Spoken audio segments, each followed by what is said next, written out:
ষষ্ঠ গণবিজ্ঞপ্তিতে আপনারা যারা 100, 200, 300, 400, 500 কিলো কিংবা তার চেয়ে বেশি দূরত্বে যারা নিয়োগ পেয়েছেন, আপনারা যদি চাকরি করেন, আপনাদের প্রতি বলবো যে আপনারা অতি দ্রুত যোগদান করবেন।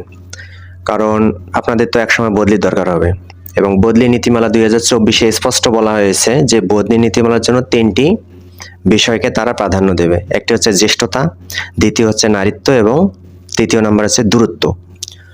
তো আপনি কিন্তু ইচ্ছে করলেই এরকম 20, 25, 30 হাজারের সিনিয়র হতে পারেন।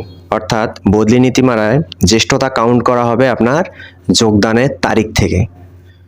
আমি আবার বলছি যে আপনার যোগদানের তারিখ থেকে কিন্তু জ্যেষ্ঠতা কাউন্ট হবে। সুতরাং আপনারা যদি ষষ্ঠ গণবিজ্ঞপ্তি সকল শিক্ষকের মধ্য থেকে আগে বদলি নিতে চান, তাহলে অবশ্যই আপনাকে তাদের আগে যোগদান করতে হবে।